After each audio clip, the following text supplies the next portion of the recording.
During a congressional committee hearing, Senator Dick Durbin clashed with Attorney General Pam Bondi over answers on oversight and constitutional ethics. His first question was simple. Did you consult with the White House before deploying National Guard troops to American cities? It should have been a yes or no answer. Instead, Bondi dodged, repeating the same line, "I'm not going to discuss internal conversations with the White House." That may sound bureaucratic, but to the public, it reads as secrecy. It reads as a refusal to be transparent about actions that directly affect American citizens. Madam Attorney General, let me ask you this question. Were you consulted by the White House before they deployed National Guard troops to cities in the United States? I am not going to discuss any internal conversations with the White House. You won't even say whether you talked to the White House about this? I am not going to discuss any internal conversations with the White House with you, Ranking Member. I noticed that. What's the secret? Why do you want to keep this secret? The American people don't know the rationale behind the deployment of National Guard troops in my state. The word is, and I think it's been confirmed by the White House, they are going to transfer Texas National Guard units to the state of Illinois. What's the rationale for that? Yeah, Chairman, as you shut down the government, you voted to shut down the government, and you're sitting here, our law enforcement officers aren't being paid. They're out there working to protect you. I wish you loved Chicago as much as you hate President Trump. And currently, the National Guard are on the way to Chicago. If you're not going to protect your citizens, President Trump will. Been on this committee for more than 20 years. That's the kind of testimony you expect from this administration. A simple question as to whether or not they had a legal rationale for deploying National Guard troops becomes grounds for a personal attack. I think it's a legitimate question. It's my responsibility. She refuses to answer as to whether she had any conversation with the White House about deploying national troops to my state. That's an indication, I'm afraid, where we are politically in this place. Let me ask you another question. I want to, if you will, hold on a second. Make sure I got the right page of facts here. You testified under oath when you last before this committee that before your appointment to Attorney General, you had served as a representative of some sort for the royal family of Qatar.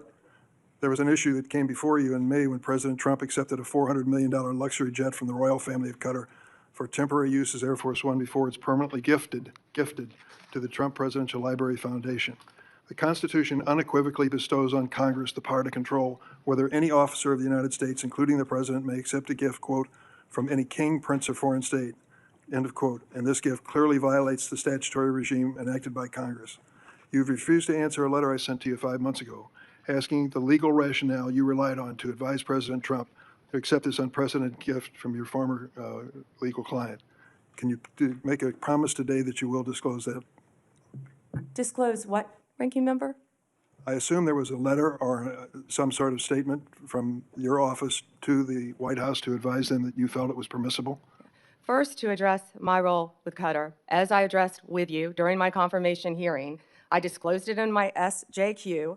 In private practice, I worked for Qatar for anti-human trafficking for the World Cup. That was my only involvement, and I made that very clear, and I'm very proud of everything I've done with anti-human trafficking.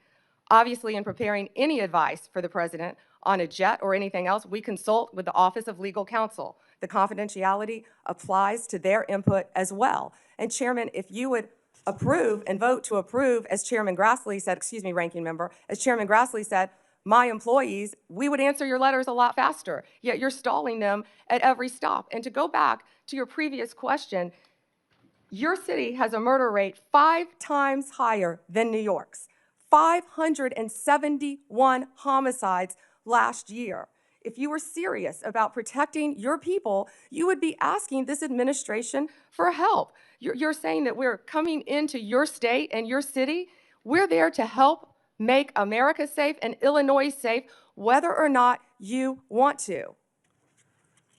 I believe cutting federal grant programs to law enforcement in my state and across the nation does not make us any safer, and you've done just that. You've supplanted that decision by sending in National Guard troops to California and other places. That is a situation where the governors have not asked for that help. If you truly wanted to do this on a bipartisan basis, you wouldn't defy a governor, you would work with them. I'm prepared to do that.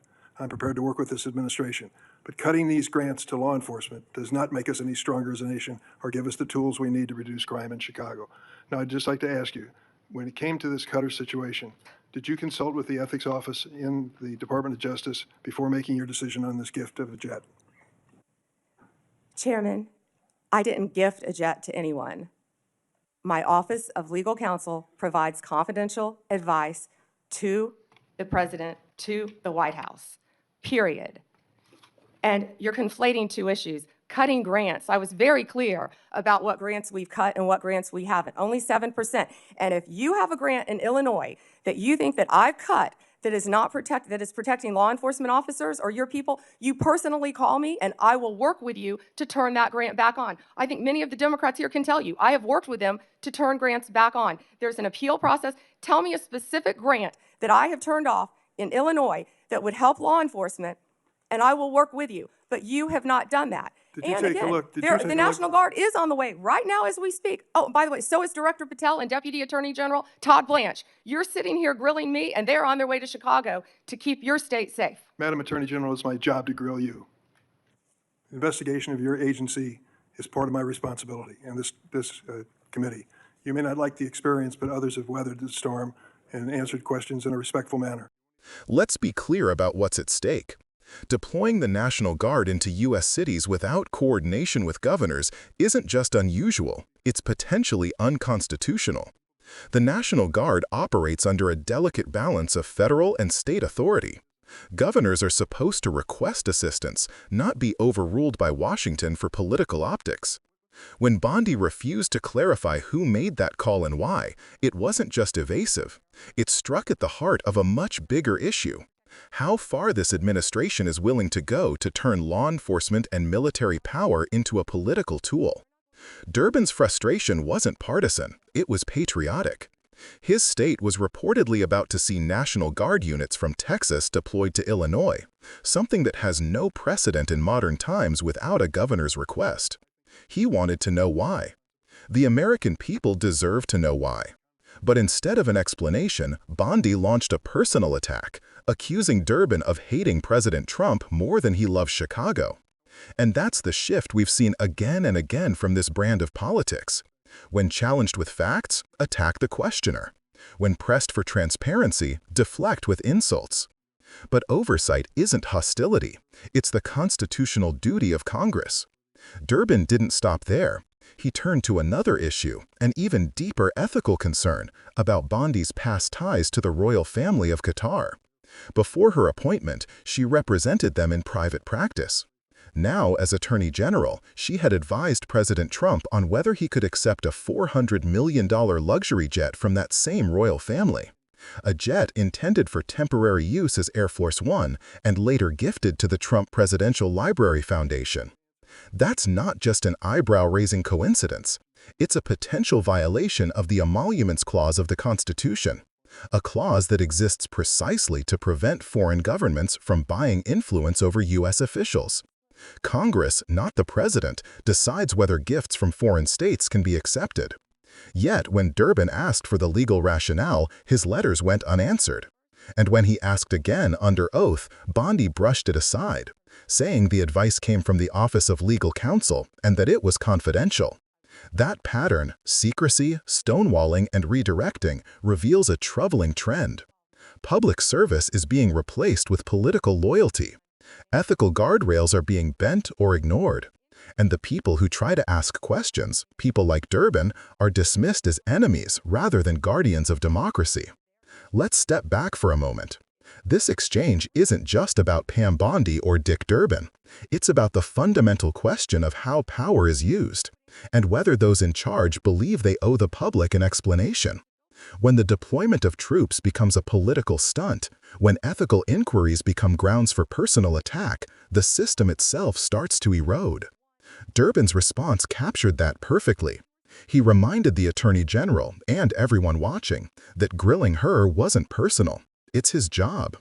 Oversight is how democracy prevents drift toward authoritarianism. It's how we ensure that decisions made in secret don't undermine the values this country stands for: transparency, accountability, and respect for the rule of law. And it's worth noting what Bondi never denied. She never denied that National Guard troops were being deployed across state lines without coordination. She never denied her role in advising Trump on the Qatar jet gift. She simply refused to discuss either. That silence speaks volumes. If anything, this hearing reminds us why civic vigilance matters. Power resists scrutiny. And the only way it remains accountable is when elected officials, journalists, and citizens keep asking questions, even when those in power don't want to answer.